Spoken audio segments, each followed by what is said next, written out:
Saya membaca di media vaksin Nusantara ini sekarang lagi dipesan oleh Turki sebesar 5, sekian juta. Sementara di Indonesia, di Republiknya ini itu ditolak. Itu ada di media, Ibu Penny, nggak usah goyang kepala. Sementara Ibu Penny tahu nggak, beberapa jenderal itu sudah disuntik dengan vaksin Nusantara. Dan secara diam-diam banyak tentara pejabat yang di sana disuntik dengan vaksin Nusantara. Anggota Komisi 9 banyak yang ikut di vaksin Nusantara. Sehat semua mereka ini.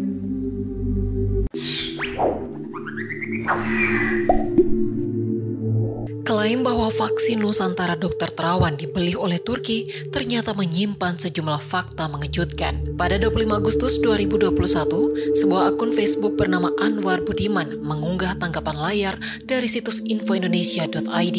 Tangkapan layar dari artikel tersebut berjudul "Turki mau pesan 5,2 juta dosis vaksin Nusantara". Sebenarnya, informasi terkait vaksin Nusantara dipesan Turki bukan sekali saja beredar. Isi dari unggahan-unggahan ini umumnya mengutip berita-berita mengenai vaksin Nusantara yang dikabarkan dipesan sebanyak 5,2 juta dosis oleh Turki. Salah satu unggahan disertai narasi bahwa vaksin Nusantara yang dibuat di dalam negeri diakui oleh dunia tapi disepelekan dan dimusuhi di negeri sendiri.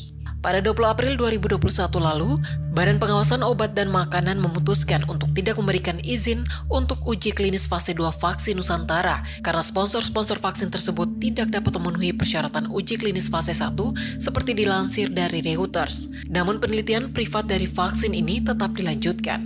Lantas, bagaimanakah informasi yang tersebar di media sosial Facebook tersebut? Benarkah Turki memesan sebanyak 5,2 juta dosis vaksin Nusantara?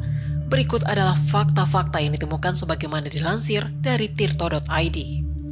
Belum lama ini tersebar informasi bahwa vaksin Nusantara telah diakui WHO. Namun informasi tersebut tidak tepat, sebab lembaga yang dimaksud berafiliasi dengan Organisasi Kesehatan Dunia adalah situs clinicaltrials.gov, di mana vaksin Nusantara sedang melalui tahap uji klinis studi. Situs Clinical Trials membuat informasi mengenai uji klinis vaksin Nusantara di laman berjudul Preventive and Directive Self-Vaccine AV COVID-19 in Subjects Not Actively Infected with COVID-19. Situs Clinical Trials sendiri merupakan situs pendaftaran uji klinis sebuah studi medis dengan manusia sebagai objek uji. Uji klinis merupakan penelitian di mana manusia sebagai sukarelawan ditugaskan sebagai objek uji, misalnya pada produk medis, perilaku, atau prosedur medis tertentu berdasarkan protokol dan kemudian dievaluasi untuk diketahui hasilnya. Situs Clinical Trial sendiri dikelola oleh Perpustakaan Kesehatan Nasional Amerika Serikat atau NLM pada Institut Kesehatan Nasional Amerika Serikat atau NIH. Clinical Trials dibuat berdasarkan aturan Badan Pengawas Makanan dan Obat-obatan Amerika Serikat, yakni Modernization Act of 1997 atau FDAMA. FDAMA mengharuskan Departemen Kesehatan dan Layanan Kemanusiaan Amerika Serikat melalui NIH untuk membuat daftar informasi uji klinis bagi studi yang didanai pemerintah maupun swasta. Dengan demikian, disimpulkan bahwa situs clinicaltrials.gov tidak berafiliasi dengan Lembaga Kesehatan WHO. Sementara itu, situs infoindonesia.id sendiri mengutip pernyataan Guru Besar Ilmu Biokimia dan Biologi Molekuler Universitas Airlangga, Khairul Anwar Nidom, terkait pemesanan 5,2 juta dosis vaksin Nusantara oleh Turki. Menukil dari laman situs tersebut, menurut Nidom, ia mendapat informasi tersebut dari Dr. Terawan Agus Putranto, penggagas vaksin Nusantara, sekaligus mantan Menteri Kesehatan Republik Indonesia.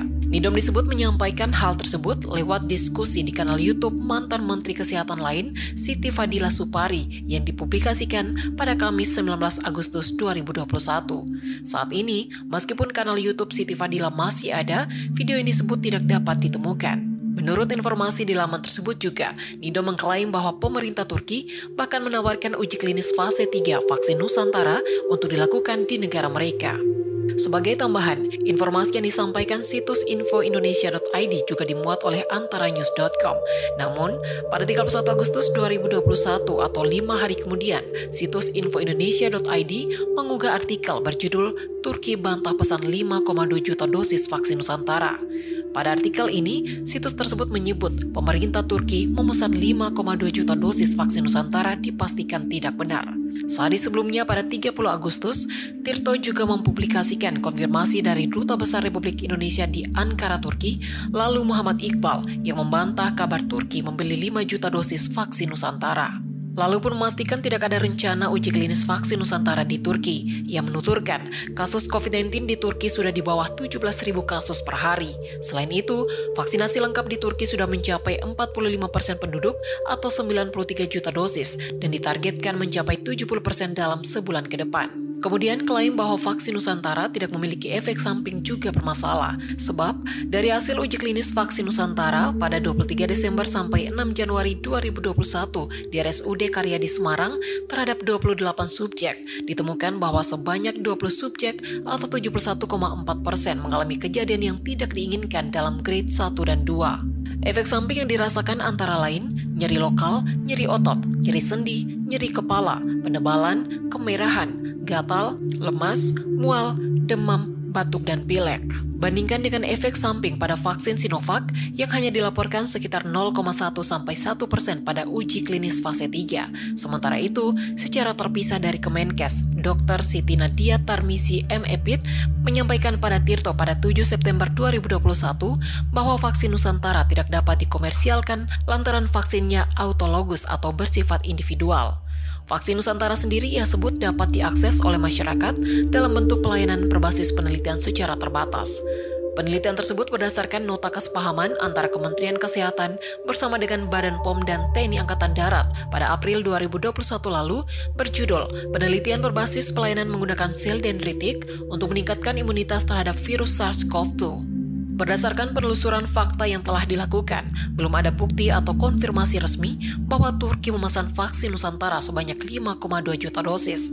Klaim tersebut juga telah dipatahkan oleh pernyataan Duta Besar RI di Ankara, lalu Muhammad Iqbal. Dengan demikian, informasi yang tersebar di media sosial Facebook bersifat salah dan menyesatkan atau false and misleading. Mudah-mudahan diridhoi oleh Tuhan Yang Maha Kuasa. Sekali lagi saya mohon dukungan supaya kami bolehlah melakukan uji klinis. Karena itu bagian dari kemerdekaan riset. Kalau itu saja dilarang, ya izin. Saya tidak tahu harus berkata apa. Pertanyaan saya, Ibu Penny kan yang termasuk yang tidak setuju ini dengan vaksin merah putih. Vaksin apa? Nusantara. Karena Ibu Penny goyang kepala tadi itu. Makanya kita goyang juga. Sementara Ibu Penny tahu nggak beberapa jenderal itu sudah disuntik dengan vaksin Nusantara. Dan secara diam-diam banyak tentara pejabat yang di sana disuntik dengan vaksin Nusantara. Anggota Komisi 9 banyak yang ikut di vaksin Nusantara. Sehat semua mereka ini. Ibu masih goyang kepala.